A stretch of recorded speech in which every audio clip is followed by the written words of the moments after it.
Seri 3 Pelangi di Langit Singasari. Sepasang ular naga di satu sarang. Cerita, Esa Mintarja. Audiobook, novel silat. Bab 45. Ketiganya kemudian turun dari kuda mereka perlahan-lahan mereka berjalan sambil menuntun kuda masing-masing. Dengan saksama mereka memperhatikan halaman yang lengang dan rumah yang tertutup. Memang aneh sekali, desis Witantra. Apakah penghuni padukuhan ini tidak mau berhubungan dengan orang yang mereka anggap asing? Mahisa Agni mengerutkan dahinya. Namun kemudian ia menjawab. Agaknya bukan karena mereka tidak mau berhubungan dengan orang-orang yang belum mereka kenal. Jalan ini adalah jalan yang termasuk penting di daerah ini, ternyata dari keadaannya. Bahkan jalan ini tentu pernah atau bahkan sering dilalui oleh pedati. Jika demikian, tentu ada sebab yang membuat mereka ketakutan, sahut Mahisa Bungalan. Namun dalam pada itu, selagi mereka berjalan dengan penuh pertanyaan di dalam hati. Tiba-tiba saja mereka melihat seorang anak kecil yang berlari-lari sambil menangis. Agaknya ia sama sekali tidak menghiraukan keadaan. Ia tidak mengerti apa yang sedang dilakukan oleh orang tua mereka. Tetapi oleh kemarahan yang tidak tertahankan, ia menangis menjerit-jerit dan lari ke jalan. Berhenti, berhenti di situ, teriak ibunya yang mengejarnya. Tetapi anak kecil itu tidak menghiraukannya bahkan ia berlari lebih cepat. Namun langkahnya tiba-tiba saja terhenti, ketika di luar sadarnya ia berpapasan dengan Mahisa Bungalan. Sejenak anak itu termangu-mangu. Namun dengan demikian tangisnya pun bagaikan tertelan kembali di kerongkongan. Sejenak kemudian ibunya yang mengejarnya pun terhenti beberapa langkah di belakang anaknya yang termangu-mangu. Mahisa Bungalan mendekati anak itu sambil tersenyum. Bahkan kemudian ia berjongkok di hadapannya sambil berkata, "Kenapa kau menangis anak manis?"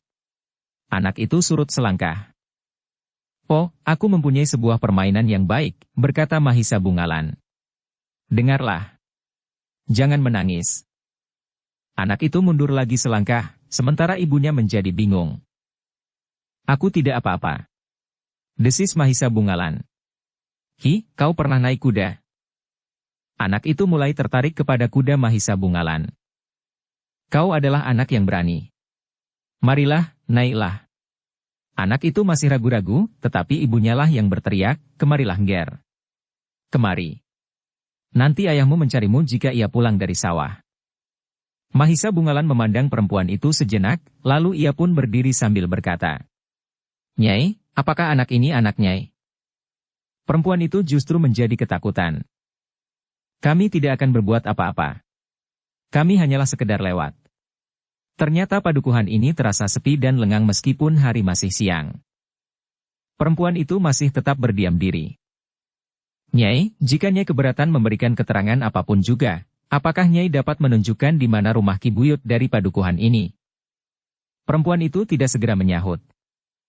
"Aku kira lebih baik Nyai menunjukkan arahnya daripada aku harus mengajak anak Nyai bersama kami pergi ke rumah Ki Buyut."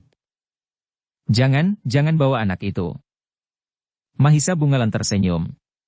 "Tentu tidak jika Nyai berkeberatan, tetapi tolonglah Nyai. Tunjukkan saja di mana rumah Ki Buyut." Perempuan itu nampak ragu-ragu. Kecemasan yang sangat telah mencengkam wajahnya. Sekilas dipandanginya anaknya yang kebingungan. Tetapi anak itu justru sudah tidak menangis lagi. Tetapi, perempuan itu tergagap. "Nyai tidak usah berbuat apa-apa. Tunjukkan saja di mana rumahnya. Aku tidak berniat buruk." Tetapi, perempuan itu masih ragu-ragu. "Jika aku berniat buruk Nyai, aku akan melakukannya sekarang. Bahkan meskipun setiap pintu tertutup, aku dapat saja membukanya dengan paksa. Tetapi bukan itu niatku datang kemari." Perempuan itu masih ragu-ragu. Sekilas dipandanginya anaknya yang berdiri kebingungan. Lalu katanya, "Pergilah sepanjang jalan ini. Di simpang 3, dekat sebatang pohon nyamplung, berbeloklah ke kanan. Kalian akan sampai ke Banjar. Di dekat Banjar itu adalah rumah Ki Buyut." "Terima kasih. Kami akan menemui Ki Buyut." Perempuan itu tidak menjawab, Mahisa Bungalan pun kemudian berkata kepada anak kecil itu, "Jangan nakal lagi ya. Aku mempunyai sekeping uang." Anak itu ragu-ragu. Tetapi Mahisa Bungalan sambil tersenyum menyelipkan sekeping uang di tangannya. Jangan menangis dan jangan berlari-lari di jalan, lalu kepada perempuan itu ia berkata, "Terima kasih Nyai. Kami akan pergi." Ketiganya pun kemudian meloncat ke atas punggung kudanya dan melanjutkan perjalanan seperti yang ditunjukkan oleh perempuan itu, menuju ke rumah Ki Buyut yang belum dikenalnya. Perempuan yang ditinggalkan itu termangu-mangu sejenak. Dipandanginya 3 ekor kuda yang berlari di jalan padukuhan itu, sehingga ketiganya menjadi semakin lama semakin jauh. Perempuan itu tersadar ketika ia mendengar anaknya itu memanggilnya. Dengan ragu-ragu anak kecil itu menunjukkan sekeping uangnya kepada ibunya. Perempuan itu berjongkok di hadapan anaknya sambil memeluk anak itu ia berkata, "Kau tidak mengucapkan terima kasih Nger." Anak itu termangu-mangu. "Seharusnya kau mengatakannya." "Terima kasih Tuan." Anaknya tidak menjawab. Dengan lengannya ia mengusap matanya yang masih basah meskipun ia tak menangis lagi. "Marilah, kita pulang," berkata ibunya sambil mengangkat anak itu ke dalam dukungannya. Anak itu tidak meronta lagi. Dipermainkannya sekeping uang di tangannya. Bahkan kemudian ia pun tersenyum.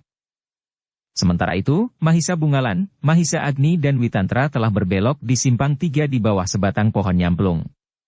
Rupanya di bagian yang lebih dalam, padukuhan itu terasa juga sangat lengang. Meskipun demikian, mereka masih melihat 1-2 orang lewat dengan tergesa-gesa. Apalagi jika mereka mendengar ada derap kaki kuda, maka mereka pun segera berlari-lari masuk ke dalam rumah. Seperti yang dikatakan oleh perempuan itu, ketiganya pun kemudian sampai ke dekat sebuah banjar yang tidak begitu besar, sesuai dengan padukuhannya. Di dekat banjar itu terdapat sebuah rumah yang agak lebih besar dari rumah-rumah di padukuhan itu pada umumnya. "Agaknya rumah itulah rumah Ki Buyut," berkata Mahisa Bungalan. "Marilah kita lihat," desis Witantra.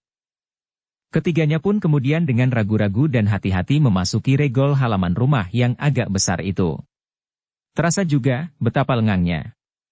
Tidak ada seorang pun yang nampak di halaman. Tetapi pintu rumah itu tidak tertutup. Dengan ragu-ragu Mahisa Bungalan pun kemudian berdiri di atas tangga pendapa. Sejenak ia mencoba memandang ke dalam rumah yang lengan itu lewat pintu peringgitan yang terbuka. Tetapi ia tidak melihat seorang pun. Akhirnya Mahisa Bungalan pun memberanikan diri melintasi pendapa dan mengetuk pintu yang terbuka itu. Baru setelah ia mengetuk beberapa kali terdengar suara seseorang dari dalam. "Siapa di luar?" "Kami bertiga Kiai." "Apakah benar rumah ini rumah Ki Buyut?" Seorang yang sudah tua, sebaya dengan Witantra keluar dan ruang dalam. Dengan ragu-ragu ia menjengukkan kepalanya lewat lubang pintu yang terbuka.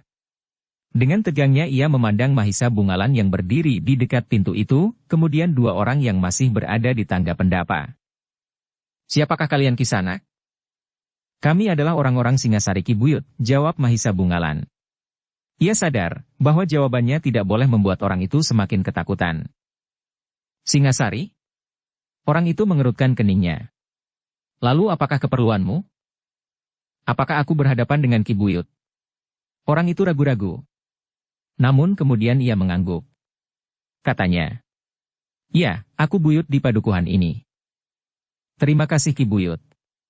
Kami memang mempunyai beberapa kepentingan dengan Ki Buyut." Ki Buyut masih tetap ragu-ragu. Ia masih saja berdiri di tempatnya sambil sekali-kali memandang Mahisa Bungalan dan kedua orang kawannya di ujung pendapa. "Kami adalah hamba istana Singasari Ki Buyut," Mahisa Bungalan menjelaskan. "Hamba istana? Dan kenapa kalian sampai di tempat ini?" "Kami sedang dalam perjalanan menjalankan tugas."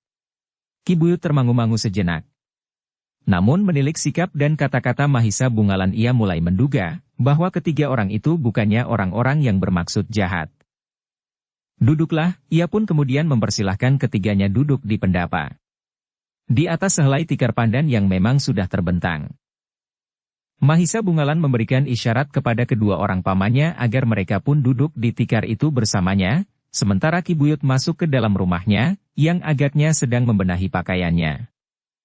Sejenak kemudian Ki Buyut itu pun keluar dari ruang dalam. Seperti yang diduga, ia memang membenahi pakaiannya. Bahkan bukan saja pakaiannya, tetapi ia benar-benar menemui tamunya dengan kelengkapan seorang buyut. Dengan sebilah keris di punggung. Mahisa Agni, Witantra dan Mahisa Bungalan sadar bahwa padukuhan itu memang sedang dibayangi oleh kecemasan, sehingga nampaknya Ki Buyut pun sangat berhati apalagi sejenak kemudian 3 orang anak muda keluar dari rumah itu pula dan duduk di belakang Ki Buyut. Seperti Ki Buyut, maka ketiganya pun menyandang keris pula di punggungnya. Mereka adalah anak-anakku, berkata Ki Buyut. Oh, Mahisa Bungalan mengangguk-angguk.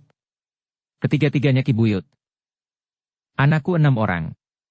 Seorang di antaranya perempuan. 2 laki-laki yang lain masih berada di belakang. Mahisa Bungalan, Mahisa Agni dan Witantra mengangguk-angguk. Sejenak mereka memandangi anak-anak Ki Buyut yang bertubuh kekar dan kuat. Nampaknya mereka adalah anak-anak muda yang dapat dibanggakan. Dalam pada itu Ki Buyut pun berkata selanjutnya.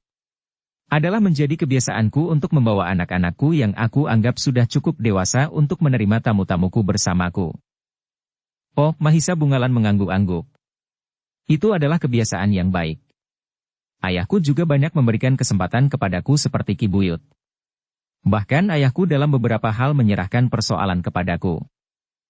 Ki Buyut memandang Mahisa Bungalan sejenak. Kemudian kedua orang tua yang bersamanya. Yang manakah ayah Kisanak? Tiba-tiba saja Ki Buyut bertanya. Ki dapat menunjukkan di mana rumah Ki Buyut dari padukuhan ini. Kedua-duanya bukan, jawab Mahisa Bungalan. Kami adalah hamba istana. Meskipun demikian keduanya bukan saja kawan dalam kerja, tetapi juga pamanku. Oh, Ki Buyut mengangguk-angguk. Sementara itu, Mahisa Bungalan, Mahisa Agni dan Witantra melihat beberapa orang yang memasuki regol halaman. Mereka semuanya menyandang senjata masing. Desis Ki Buyut. Mereka yang datang adalah bebahu padukuhan ini. Mereka adalah pembantuku yang baik, apakah Ki Buyut memanggil mereka? Bertanya Mahisa Bungalan. Ya. Agaknya salah seorang anak laki-lakiku telah memanggil mereka. Tetapi bukankah sepantasnya hamba-hamba istana mendapat kehormatan di padukuhan kecil seperti ini? Mahisa Bungalan mengangguk-angguk. Katanya. Terima kasih atas kehormatan yang kami terima. Tetapi apakah hanya sekedar kehormatan itu saja? Mahisa Agni menggamit lengan anak muda itu. Tetapi kata-kata itu sudah terucapkan. Bahkan masih juga terlanjur terlontar pertanyaannya. Apakah ada hubungan lain dengan kehadiran kami Ki Buyut? Ki Buyut tidak segera menjawab. Tetapi ia kemudian bangkit dan mempersilahkan beberapa orang bebahu yang berdatangan. Ternyata padukuhan ini tidak sekosong yang aku sangka, desah Mahisa Bungalan di dalam hatinya. Sejenak kemudian mereka pun telah duduk kembali. Kini mereka duduk dalam lingkaran yang semakin luas, karena semakin banyak orang yang ikut serta. Mahisa Bungalan yang merasa lengannya disentuh oleh Mahisa Agni menjadi ragu-ragu.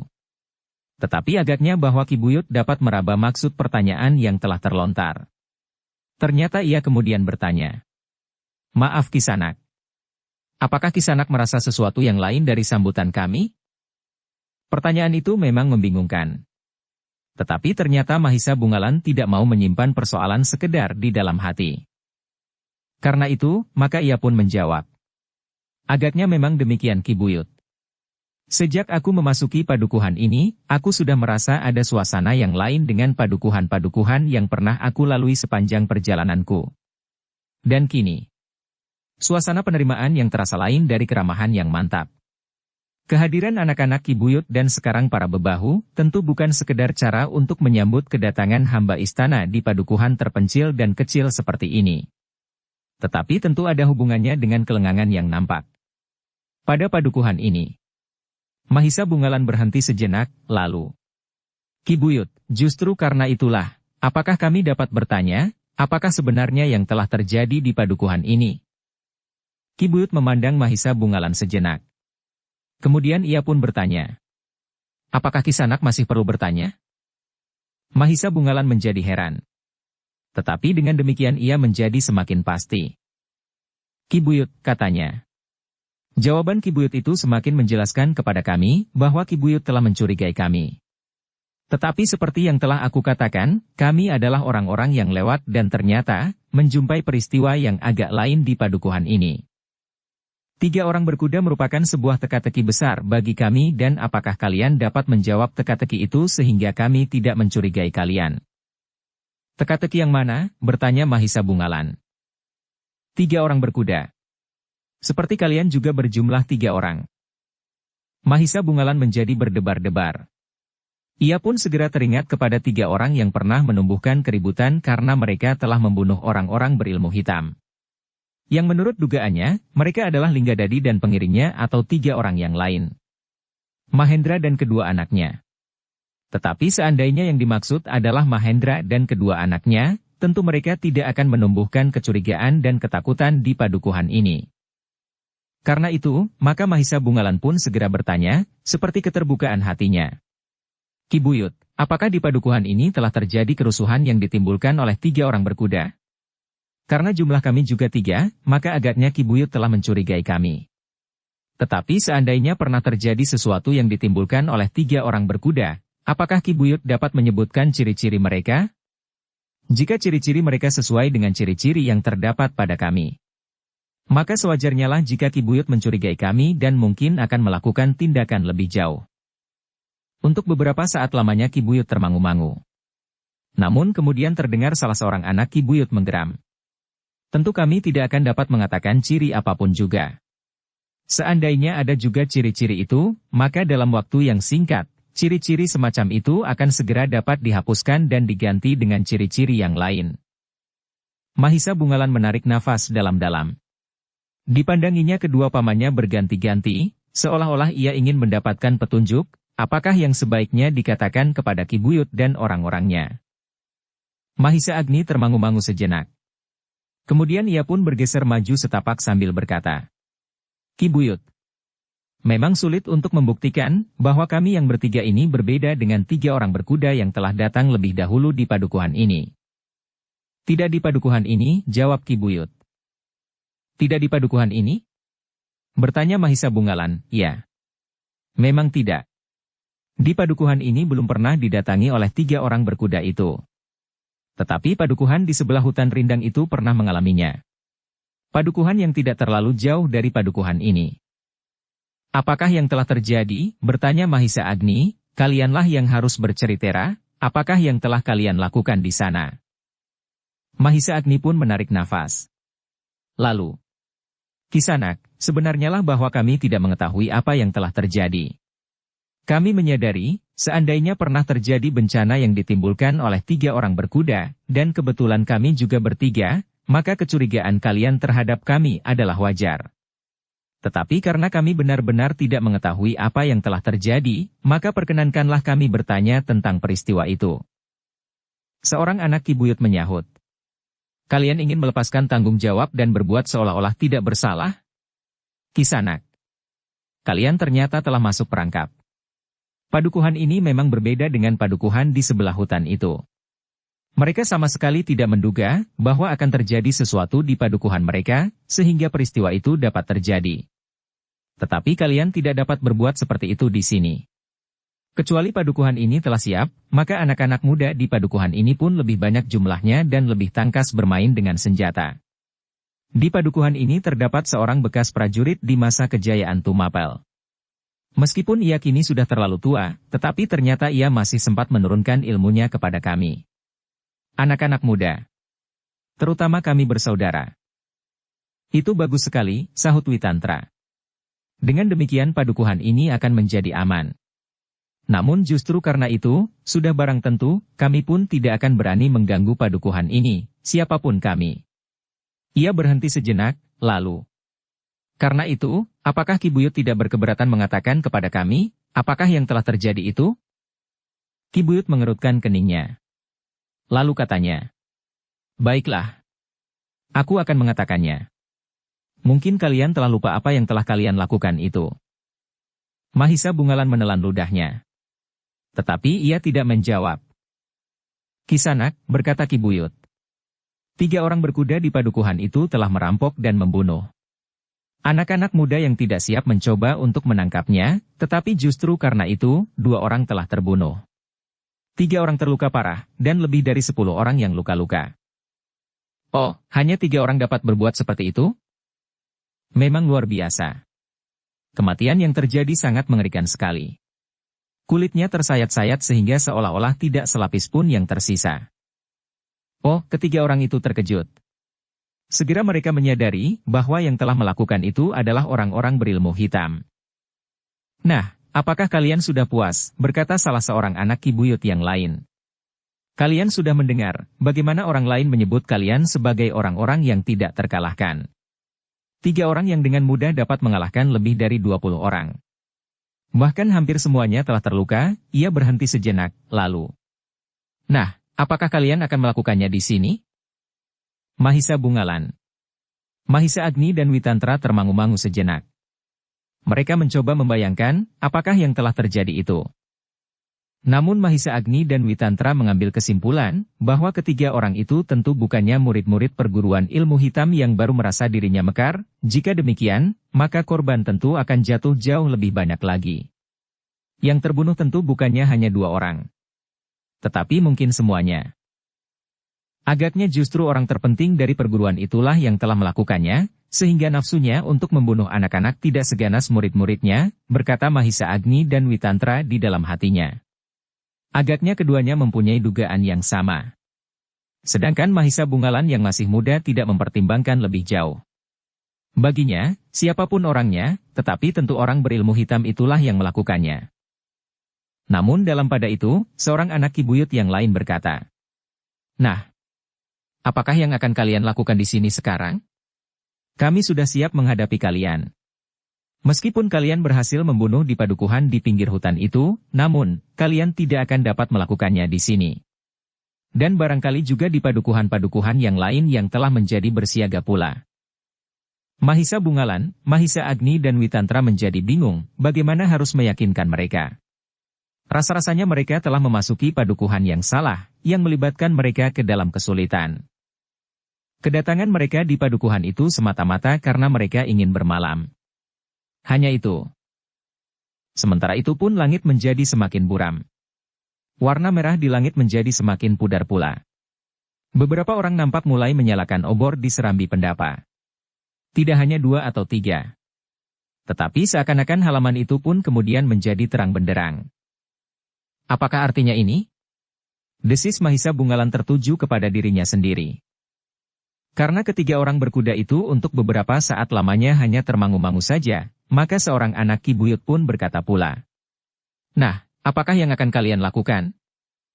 "Tentu kami tidak akan berbuat apa-apa. Sejak semula kami memang tidak akan berbuat apa-apa," jawab Mahisa Agni. "Sebenarnya lah kami hanya ingin bermalam di sini." Oh, hampir semua orang mengangguk-angguk. Salah seorang bebahu yang bertubuh kekar dan berjambang berkata, "Tepat seperti yang dilakukan oleh ketiga orang itu. Mereka bermalam di padukuhan kecil di pinggir hutan itu, di malam hari mereka mulai merampok milik orang yang telah memberikan tempat bermalam." "Oh, itukah yang akan kalian lakukan di sini? Di malam hari kalian memaksa untuk mengambil pendok emas dan sebuah cincin bermata aki kuncara bumi? Heh, kalian tidak akan melakukan tipuan licik itu sampai 2 kali." Mahisa Agni menarik nafas dalam-dalam. Ternyata usahanya untuk meredakan ketegangan justru sebaliknya. 3 orang itu pun telah minta sekedar bermalam, tetapi kemudian mereka melakukan kejahatan itu. Dengan demikian, maka seolah-olah semua jalan telah tertutup bagi ketiga orang itu, sehingga mereka pun menjadi semakin bingung. Jika orang-orang di padukuhan itu melakukan kekerasan, apakah mereka juga akan mengimbanginya atau mereka harus melarikan diri? Dalam keraguan-raguan itu, tiba-tiba saja seorang anak Ki Buyut berkata, "Kisanak, aku kira kalian tidak mempunyai kesempatan apapun juga sekarang. Kalian harus menyerah. Kami ingin menangkap kalian, mengikat dan membawa kepada Ki Buyut di padukuhan yang telah kau lukai dengan membunuh 2 orang anak mudanya yang paling baik, melukai beberapa orang yang lain." Mahisa Agni menarik nafas. Tetapi Witantra sempat menggamit Mahisa Bungalan yang bergeser setapak. Bahkan mendahuluinya berkata, "Apakah menurut pertimbangan kalian, itu merupakan penyelesaian yang paling baik?" "Ya," jawab anak Ki Buyut itu dengan tegas. Witantra mengangguk-angguk. Katanya kemudian seolah-olah lebih banyak tertuju kepada dirinya sendiri dan 2 orang kawannya. "Baiklah. Kami akan menurut segala perintah kalian. Tetapi dengan syarat." Mahisa Bungalan terkejut mendengar kata-kata Witantra itu, karena ia tidak menyangka sama sekali. Tetapi ia tidak sempat memotong, karena Witantra berkata selanjutnya, Jika kalian bersedia memenuhi syarat itu, maka kami akan menurut. Apakah syarat itu? Bertanya Ki Buyut. Jika ternyata orang-orang di padukuhan itu tidak mengenal kami, atau mereka tahu pasti bahwa yang telah melakukan kejahatan itu bukan kami, maka kami akan dibebaskan dari segala tuduhan dan kami diperkenankan bermalam di sini. Kalian tidak perlu bermalam. Perjalanan ke padukuhan itu memerlukan waktu yang panjang. Kemudian jika benar kalian bersalah, maka kalian akan bermalam untuk waktu yang tidak terbatas. Maksudmu, Mahisa Bungalan tidak dapat menahan hati lagi. Kalian akan berkubur di padukuhan itu. Wajah Mahisa Bungalan menjadi merah. Tetapi untunglah, bahwa cahaya obor yang kemerah-merahan telah menyamun warna yang membara di wajahnya itu. Baiklah Kisanak, Mahisa Agni pun cepat mendahului Mahisa Bungalan yang menggeram. Kami akan bersedia bersama kalian pergi ke padukuhan itu. Kami akan mengikat tangan dan kaki kalian, berkata bebahu yang bertubuh kekar. Mahisa Agni mengerutkan keningnya. Namun sebelum Mahisa Bungalan menjawab, ia mendahului. Itu tidak perlu Kisanak. Kami sudah menyerah sesuai dengan keputusan kalian dan syarat yang kami ajukan. Bawalah kami dengan kekuatan yang ada. Kami tidak akan mengingkari perjanjian yang telah kami buat. Sebab, jika demikian, maka kami akan mengalami nasib yang tidak baik di sepanjang jalan, karena kami akan berhadapan dengan kekuatan yang tidak terlawan dari padukuhan ini.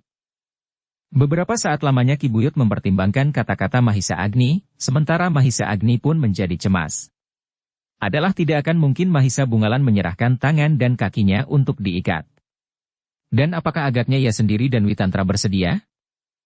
Namun yang paling mencemaskan adalah Mahisa Bungalan yang sudah menjadi gelisah dan seolah-olah tidak dapat bertahan lebih lama lagi. Namun ternyata bahwa Ki Buyut dapat mengerti kata Mahisa Agni. Karena itu, maka ia pun kemudian berkata, "Baiklah Kisanak. Agaknya masih ada sisa kepercayaanku kepada kalian. Kalian dapat berkuda tanpa diikat kaki dan tanganmu." "Ayah," potong salah seorang anak Ki Buyut. "Aku masih percaya kepadanya. Tetapi jika mereka ternyata menyalahi janji, maka mereka akan kami cincang di bulak panjang itu dan kulit dagingnya akan kami serahkan sepanjang tanggul untuk menjadi makanan anjing-anjing liar." Mahisa Bungalan menggigit bibirnya, seolah-olah ia sedang berusaha untuk menahan agar mulutnya tidak terbuka dan meneriakkan kemarahan yang melonjak di dalam dadanya. "Marilah," berkata Ki Buyut. "Kita pergi ke padukuhan di dekat hutan itu. Biarlah orang-orang di padukuhan itu menentukan, apakah orang-orang inilah yang telah melakukan kejahatan di padukuhan mereka, dan membunuh 2 orang serta melukai banyak orang yang lain."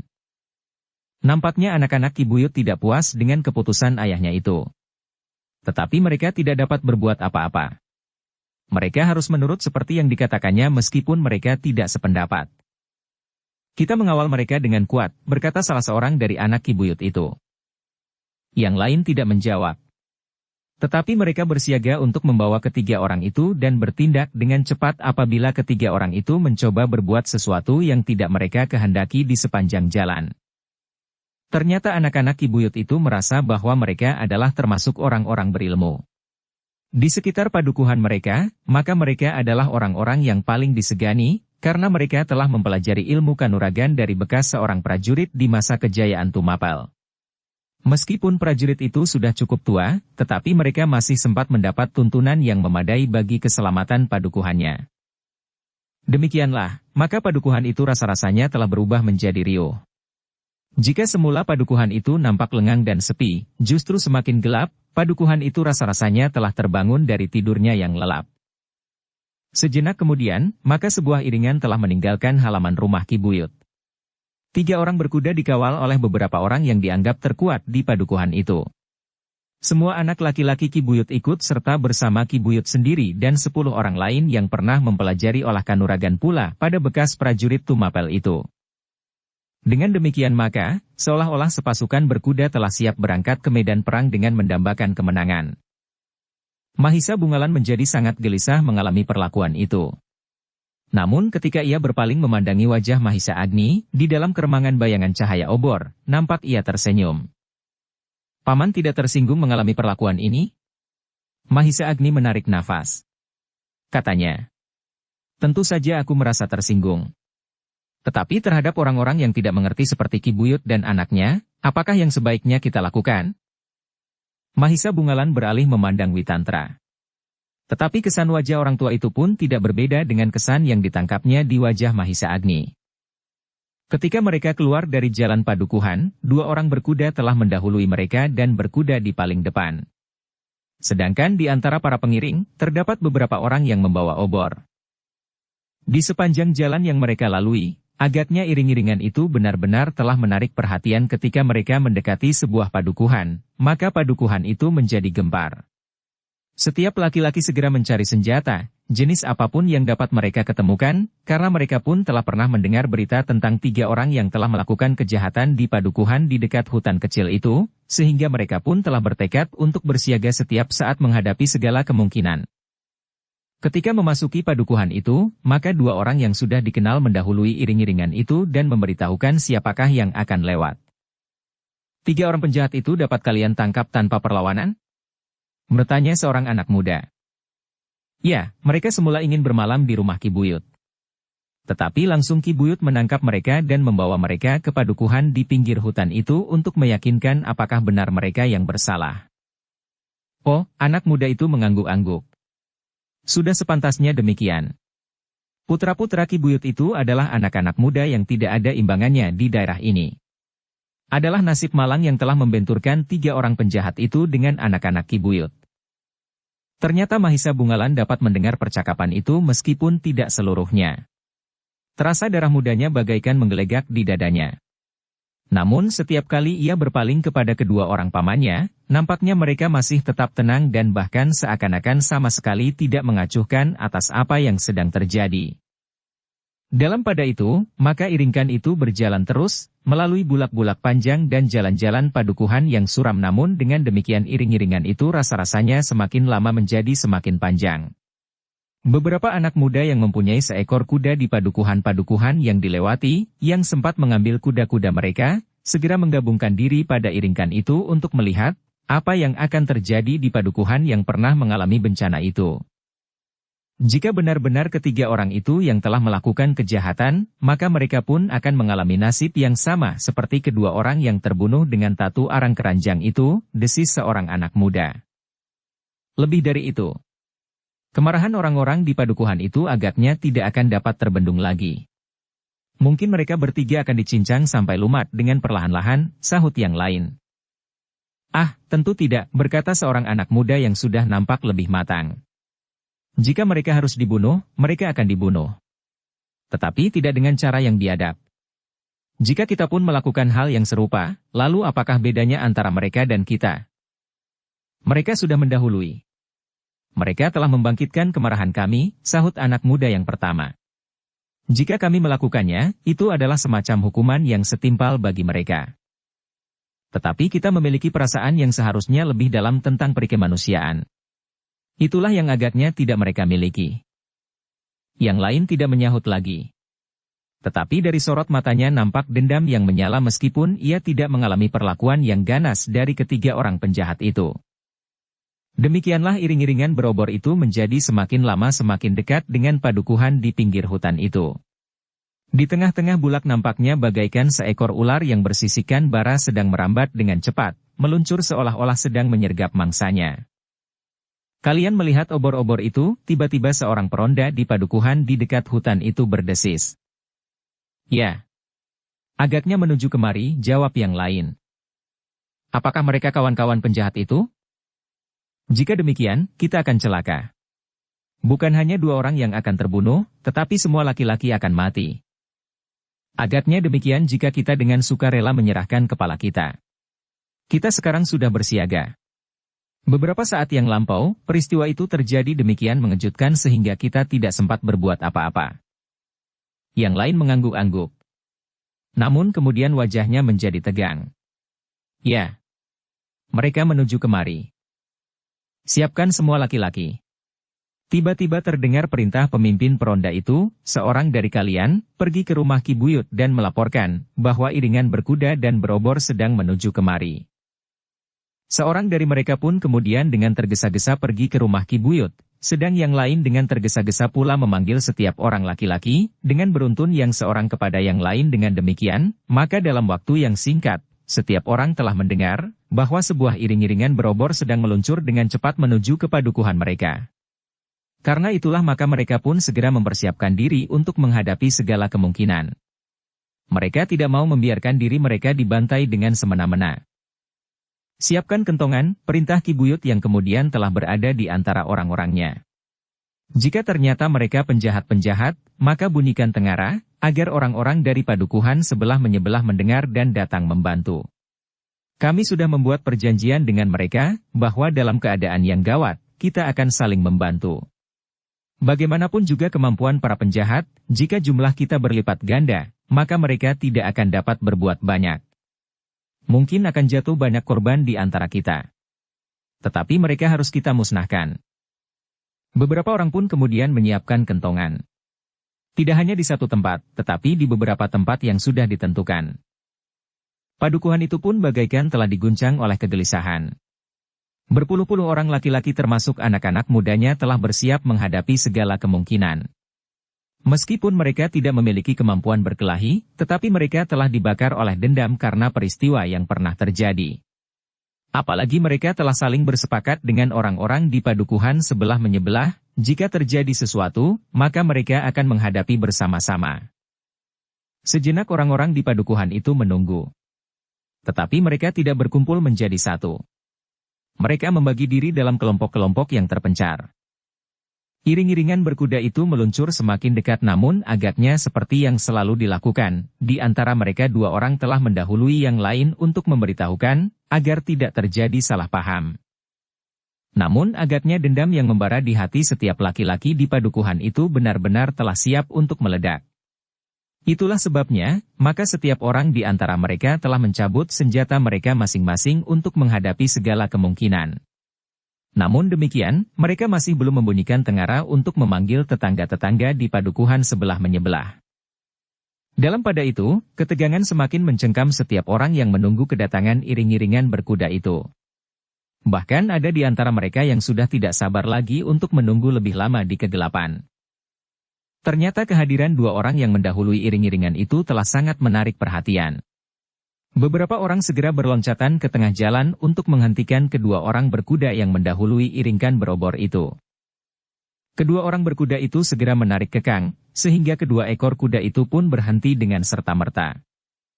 Sementara itu, beberapa ujung tombak pun segera mengarah ke lambung kedua penunggang kuda itu, sementara seorang yang bertubuh pendek maju mendekat sambil bertanya. "Siapakah kalian, Hi?" "Kakang Kusung." "Kau kenal aku?" bertanya Kusung. "Lihatlah aku baik-baik," jawab orang berkuda itu. "Kau pun tentu mengenal aku." Kusung memperhatikan orang berkuda itu sejenak. Lalu katanya dengan wajah yang tegang. "Hi, kau. Apa kerjamu di sini? Apakah kau yang membawa iringkan berkuda itu?" "Ya." "Apa maksudmu?" "Kami membawa 3 orang asing." "3 orang?" Kusung menjadi semakin tegang. "Siapakah mereka?" "Sebentar lagi kau akan melihat. Mereka adalah orang-orang yang memang pantas dicurigai. Kami sudah mendengar apa yang terjadi di sini, sehingga karena itu, maka 3 orang itu telah kami tangkap dan kami bawa kemari. Mungkin mereka adalah orang-orang yang pernah datang ke padukuhan ini dan membunuh beberapa orang." Mungkin sekali." "Di manakah orang itu?" "Sebentar lagi, mereka berada di dalam iring-iringan itu." Orang yang disebut Kusung itu pun tertegun sejenak namun kemudian katanya. "Pergi kepada Ki Buyut. Katakan apa yang sudah kau dengar." 2 orang anak muda yang ada di antara mereka segera berlari-lari mencari Ki Buyut di gardu induk. Mereka melaporkan apa yang mereka dengar tentang 3 orang berkuda itu. Ki Buyut termangu-mangu sejenak namun kemudian katanya. "Baiklah. Aku akan melihat siapakah mereka itu. Jika mereka benar-benar orang yang telah membunuh saudara-saudara kita di sini, maka terserah kepada kalian, apakah yang akan kalian lakukan atas mereka. Cincang saja mereka itu. Cincang sampai lumat seperti apa yang pernah mereka lakukan terhadap saudara-saudara kita." Ki Buyut menarik nafas. Kemudian katanya. Tetapi bagaimana mungkin mereka dapat menangkap ketiga orang itu? Anak Ki Buyut dari padukuhan di ujung bukit itulah yang telah menangkapnya. Desis seorang berambut putih, dari mana kau tahu? Bertanya Ki Buyut. Orang berambut putih itu mengangkat wajahnya. Desisnya. Aku tahu benar kemampuan mereka. Bekas prajurit di padukuhan mereka itulah yang telah mengajar mereka, sehingga mereka memiliki kemampuan seperti seorang prajurit. Kemauan mereka mempelajari ilmu itu, agaknya telah mendorong mereka sehingga mereka justru memiliki kemampuan melebihi prajurit kebanyakan. Ki Buyut mengangguk-angguk. Ia pun pernah mendengar, bahwa anak-anak muda di padukuhan di ujung bukit itu mempunyai kelebihan dari anak-anak muda yang lain. Marilah, katanya kemudian. Kita menyongsong mereka di luar padukuhan. Mungkin ada persoalan yang tiba-tiba saja terjadi. Agaknya tidak terlampau mudah menangkap 3 orang yang pernah membuat onar di sini. Dengan tergesa-gesa mereka pun kemudian pergi ke ujung lorong menyongsong iring-iringan yang sudah menjadi semakin dekat. Ki Buyut menjadi semakin ragu-ragu ketika ia mendengar dari kedua orang yang mendahului itu, bahwa ketiga orang itu dapat mereka tangkap tanpa perlawanan. Nampaknya mustahil, berkata Ki Buyut. Ketiga orang itu nampaknya sangat garang. Apakah mereka dengan begitu mudahnya menyerah? Seandainya putra-putra Ki Buyut itu memiliki kemampuan yang tinggi, ketiga orang itu tentu tidak mengetahuinya. Agaknya sulitlah untuk memaksa mereka menyerah hidup-hidup. Kecuali itu hanya sekedar tipu muslihat. Kenapa tipu muslihat? Mereka berpura-pura menyerah. Tetapi pada suatu saat mereka justru akan mengambil korban lebih banyak lagi. Orang yang mendengar pertimbangan Ki Buyut itu menjadi ragu-ragu. Juga 2 orang yang mendahului iring-iringan itu, apakah mungkin begitu Ki Buyut? Bertanya salah seorang dari kedua orang itu. Hanya sekedar dugaan. Tetapi kita memang perlu berhati-hati. Tetapi mungkin pula dugaan itu keliru. Mereka sebenarnya adalah penakut yang mudah menyerah jika lawannya menunjukkan keberanian untuk melawan. Tetapi bukankah di padukuhan ini juga telah terjadi pertempuran saat itu? Tetapi kami menunjukkan keraguan-raguan sehingga ketiga orang itu rasa-rasanya telah mendapat kepastian untuk menang. Kedua orang itu mengangguk-angguk. Tetapi mereka tidak sempat untuk bertanya lagi, karena iring-iringan itu pun telah menjadi semakin dekat, meskipun tidak terlampau cepat. Nyala obor yang kemerah-merahan nampak menyusuri bulak panjang, berkelok-kelok di sepanjang jalan di tengah-tengah tanah persawahan yang luas. Karena itulah, maka selagi jaraknya masih panjang, orang-orang di padukuhan itu sudah melihatnya. Bahkan sebelum iring-iringan itu menyusup ke padukuhan kecil yang terakhir sebelum mencapai padukuhan itu. Kini iring-iringan itu menjadi dekat sekali. Karena itulah maka Ki Buyut pun kemudian melangkah maju menyongsong iring-iringan itu. Di paling depan dari iring-iringan itu adalah Ki Buyut yang kemudian menempatkan diri di ujung bersama 2 orang anak laki-lakinya, sedangkan anaknya yang lain berada di sekitar ketiga orang yang telah mereka tangkap tanpa perlawanan. Ki Buyut dari padukuhan di ujung bukit itu pun menarik kekang kudanya ketika ia melibat beberapa orang menyongsongnya. Di antara mereka nampak kedua orangnya yang mendahului iring-iringan itu dan Ki Buyut dari padukuhan di sisi hutan rindang, yang telah mengalami bencana itu. Selamat datang di padukuhan kami Ki Buyut, berkata Ki Buyut padukuhan di sisi hutan. Ki Buyut dan padukuhan di ujung bukit pun segera turun dari kudanya sambil menjawab. Terima kasih. Kami datang membawa beberapa orang yang barangkali penting bagi padukuhanmu. Sejenak mereka pun kemudian berbincang. Sementara iring-iringan itu terhenti. Mahisa Bungalan yang merasa dirinya diperlakukan tidak adil, hampir tidak dapat menahan hatinya lagi. Namun setiap kali kedua pamannya selalu memberinya isyarat, agar ia tidak berbuat apa-apa. Namun ketiga orang itu pun kemudian tertegun ketika mereka melihat beberapa orang mendekatinya. Di antara mereka adalah Ki Buyut dari padukuhan di pinggir hutan itu. Sejenak Ki Buyut termangu-mangu.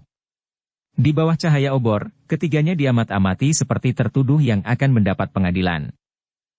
Turunlah, terdengar suara Ki Buyut yang besar dan dalam. Mahisa Bungalan menggigit bibirnya. Namun ketika kedua orang pamannya telah meloncat turun pula, maka ia pun segera turun betapapun segannya. Agaknya beberapa orang yang sedang mengamat-amatinya masih belum puas melihat ketiganya yang berdiri diam. Betapapun dada Mahisa Bungalan bergejolak, betapapun juga ternyata Mahisa Agni dan Witantra menjadi berdebar-debar juga. Rasa-rasanya mereka memang sedang menunggu keputusan yang akan dijatuhkan atas mereka. Bersalah atau tidak? Ketiga orang itu sempat melihat Ki Buyut yang kemudian berbicara dengan beberapa orang pembantunya. Sekali-kali anak Ki Buyut dari ujung bukit ikut pula berbicara di antara mereka. Namun ketiga orang yang sedang menjadi pusat perhatian itu tidak mendengar apakah yang sedang mereka bicarakan itu.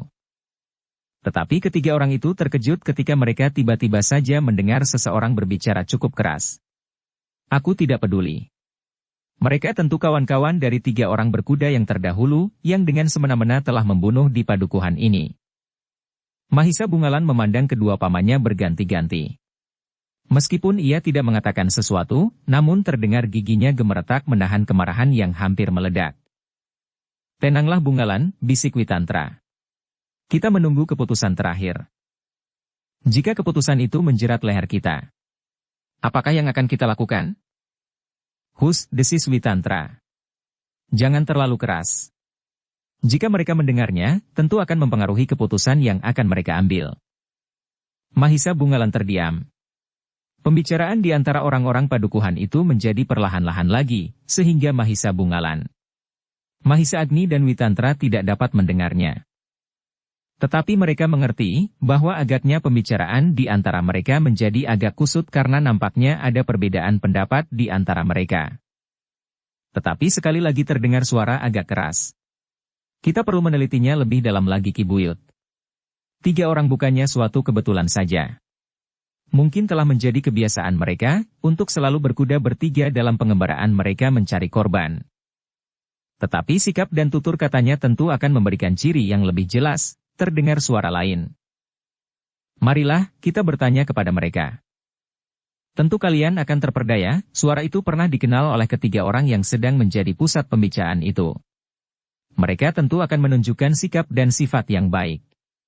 Anak Ki Buyut, desis Mahisa Bungalan. Ya, anak Ki Buyut. Sahut Mahisa Agni perlahan-lahan. Mahisa Bungalan menjadi semakin geram. Dengan gelisah ia mencoba menahan diri seperti yang dimaksud oleh kedua pamannya. Sementara itu pembicaraan masih berlangsung. Dan masih terdengar suara. Ki Buyut, tiga orang yang terdahulu itu juga menunjukkan sikap dan tingkah laku yang nampaknya meyakinkan.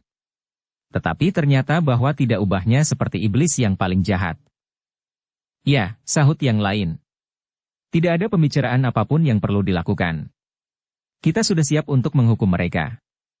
Mereka harus menanggung akibat kejahatan yang pernah dilakukan oleh kawan-kawannya. Itu adalah keputusan yang paling baik, teriak yang lain. Suasana menjadi semakin dalam dicengkam oleh ketegangan. Terlebih-lebih adalah Mahisa Bungalan. Adalah sangat pahit rasanya untuk dibicarakan oleh sekelompok orang lain tanpa berbuat apa-apa lagi dalam prasangka yang sangat buruk. Namun dalam pada itu, terdengar suara Ki Buyut justru yang pernah mengalami bencana di padukuhannya. Tetapi bagaimanapun juga kita tidak boleh tergesa-gesa mengambil kesimpulan. Ketegangan yang semakin memuncak itu pun kemudian ditambah lagi dengan kata-kata Ki Buyut. Aku akan bertanya kepada mereka. Tidak ada gunanya. Terdengar suara lain. Berguna atau tidak berguna, tetapi aku wajib meyakinkan diri. Sekelompok orang-orang itu pun kemudian menyibak dua orang buyut dari kedua padukuhan itu pun kemudian melangkah mendekati Mahisa Agni, Witantra dan Mahisa Bungalan. Mahisa Bungalan ingin meloncat menerkam orang-orang yang mengiringi dua orang buyut itu dan menunjukkan kepada mereka bahwa mereka tidak pantas membicarakannya dengan prasangka yang buruk, dan apalagi seolah-olah mereka memiliki kekuasaan untuk menentukan nasibnya. Mahisa Agni dan Witantra menyadari sikap hati Mahisa Bungalan itu. Karena itu, maka mereka berdualah yang kemudian melangkah maju untuk menjawab setiap pertanyaan yang akan diucapkan oleh setiap orang yang mengerumuninya, terutama kedua orang buyut itu. Ki Buyut dari padukuhan di ujung hutan itulah yang kemudian mendekati ketiga orang itu lebih dekat dari yang lain. Sejenak ia memandangi ketiga wajah itu di bawah cahaya obor.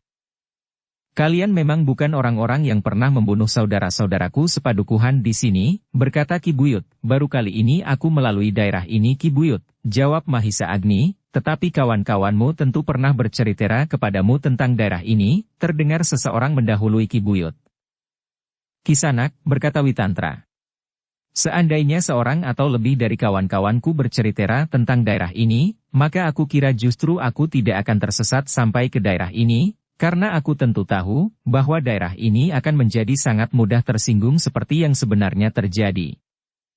Jadi, apakah yang mendorong kalian sampai ke tempat ini? Bertanya Ki Buyut. Aku pernah mengatakan kepada Ki Buyut dari Padukuhan di ujung bukit, bahwa kami adalah hamba-hamba istana yang sedang nganglang untuk melihat kenyataan hidup rakyat Singasari. Ki Buyut mengerutkan keningnya. Namun salah seorang di belakangnya berkata, setiap orang dapat menyebut dirinya demikian.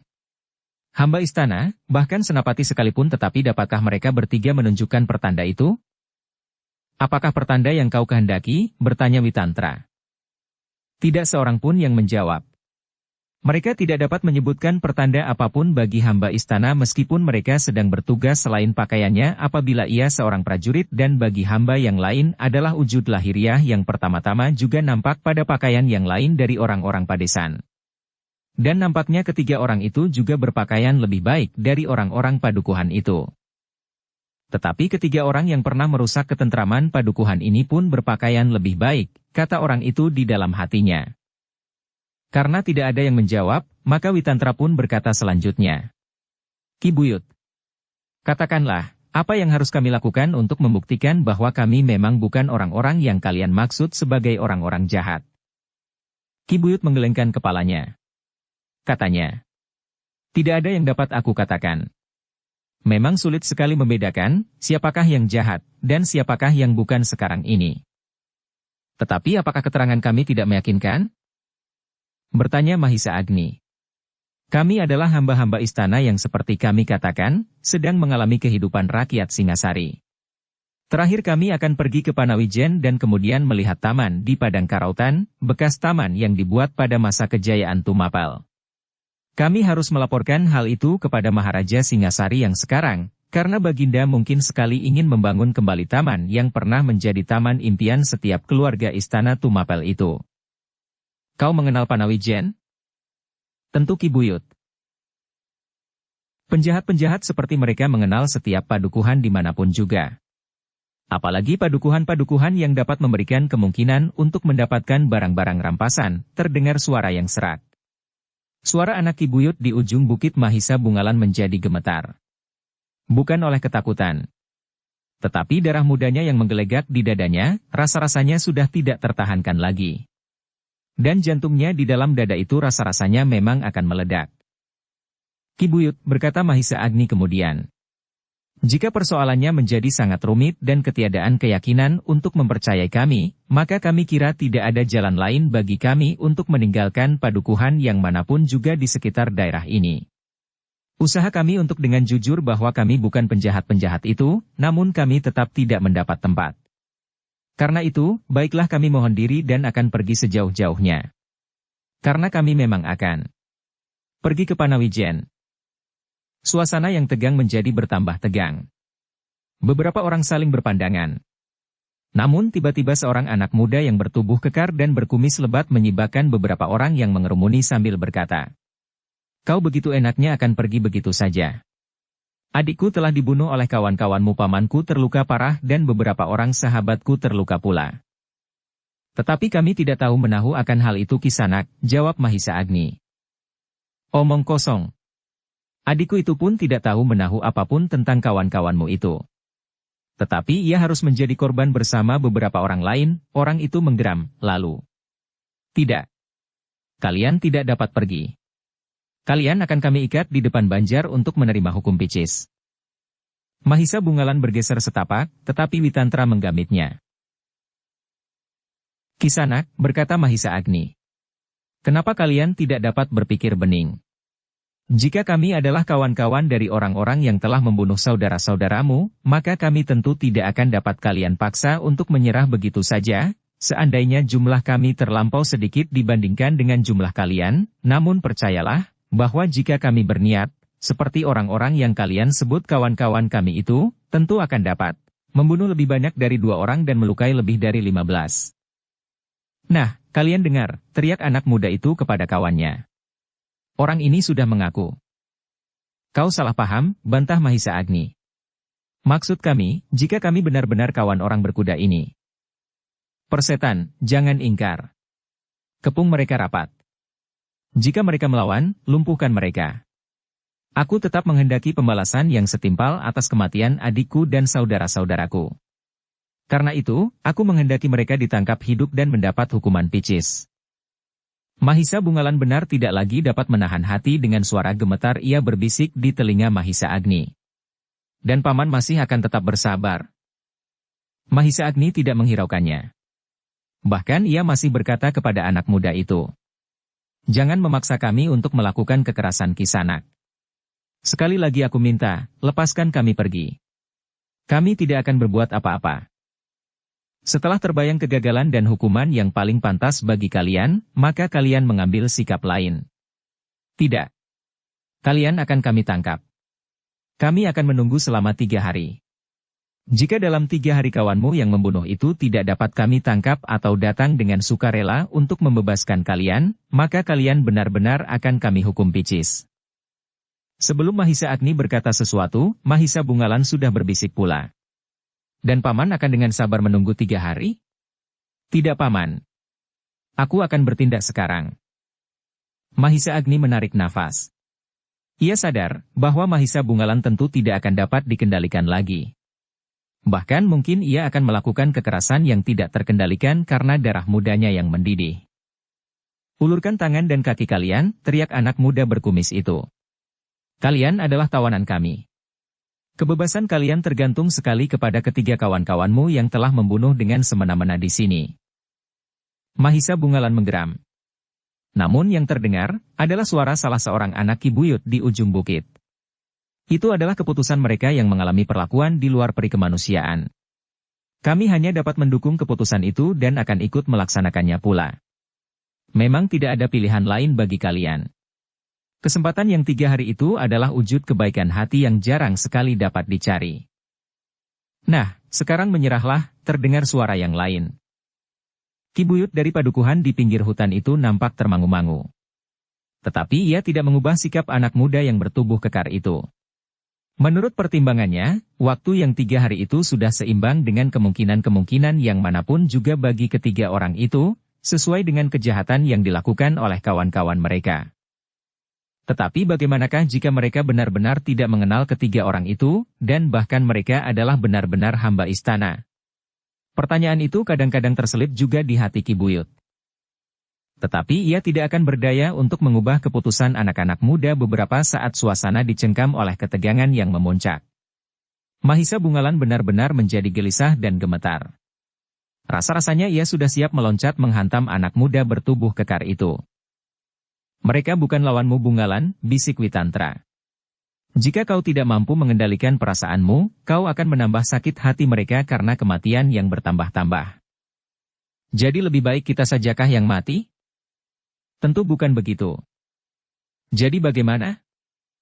Witantra menjadi bingung. Namun ia kemudian menjawab juga. Seharusnya kita menyelamatkan diri. Tetapi jangan menimbulkan kematian lagi. Itu sulit sekali. Apalagi mereka bersenjata.